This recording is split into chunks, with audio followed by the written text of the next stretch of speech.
প্রশ্ন করে আপনার আল্লাহ করে কি? আল্লাহ বলে আল্লাহুস সামাদ, আমি কারো মুকাফিক কিনা। এরপরে তারা প্রশ্ন করে আপনার আল্লাহ বিয়া শাদী করছেনি, ছেলে মেয়ে আসেনি? এদেরই প্রশ্নের জবাবে রব্বে কারীম কিন্তু জবাব দিয়া দিছেন লাম ইয়ালিদ ওয়া লাম ইউলাদ।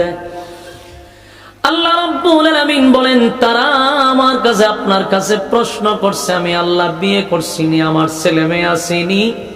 আল্লাহ বলেন লাম ইয়ালিদ ওয়া লাম ইউলাদ, আমি আল্লাহ কারো কাছ থেকে জন্ম নেই নাই, আমি আল্লাহ কাউকে জন্ম দেই নাই, জন্ম নেও নাই, জন্ম দেও নাই। তাহলে আল্লাহ কারো কাছ থেকে জন্ম নেয় নাই, কাউকে জন্ম দেয় নাই। রব্বি কারীম আমাদেরকে জানায়া দিল যে আমি কারো কাছ থেকে জন্ম নেই নাই, কাউকে জন্ম দেই নাই।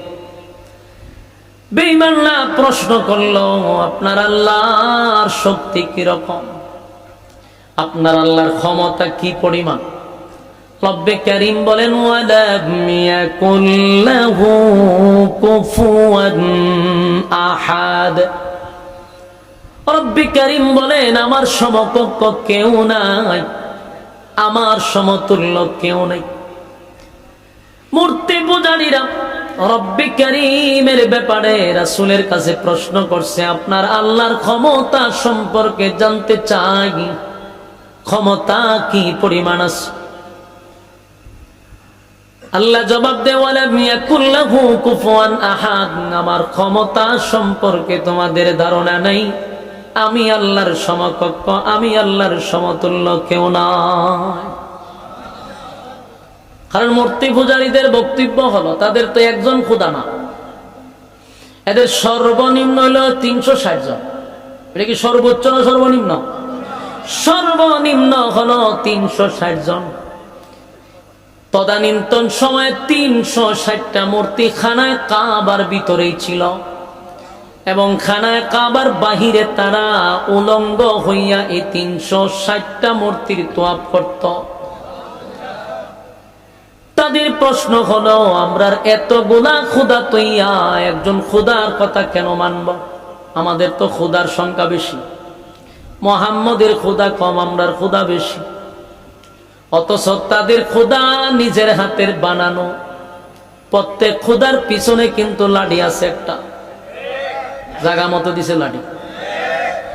এই 360টা খোদার পিছন দিয়া লাঠি দিয়া খাড়া কইরা রাখছে। পরে কয় আমরার খোদার সংখ্যা বেশি, মুহাম্মদের খোদা হইল একজন, এত খোদা রাইকা একজনের কথা মানব কেন?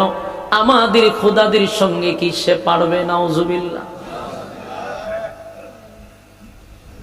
আল্লাহ বলেন ওয়ালাম ইয়াকুল লাহু কুফুয়ান আহাদ, আমার সমতুল্য কেউ নাই, আমার সমকক্ষ কেউ নাই।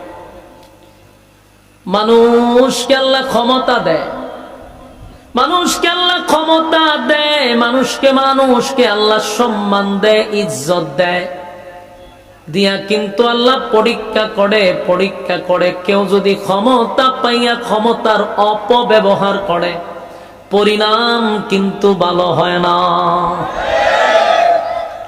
ফেরাউনকে আল্লাহ ক্ষমতা দিছিল, ফেরাউনকে ক্ষমতা দেওয়ার পরে ক্ষমতা পাইয়া কিন্তু ফেরাউন ক্ষমতার অপব্যবহার করছে।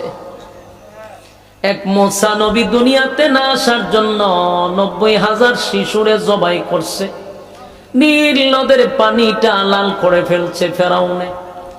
আল্লাহ সেই ফেরাউনকে নীল নদে চুবাইয়া মারছে।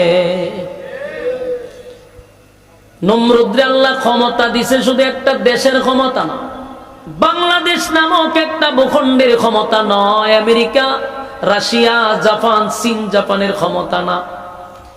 আসমানের নিচে যত জায়গা আছে সব জায়গার বাদশা আল্লাহ নমরুদরে বানাইছে। নমরুদ ছিল গোটা পৃথিবীর বাদশা, আল্লাহ ক্ষমতা দিছিল। কিন্তু ক্ষমতা পাইয়া নমরুদ ক্ষমতার অপব্যবহার করছে। নমরুদ একটা পর্যায়ে নিজেরে খোদাই দাবি কইরা বসছে।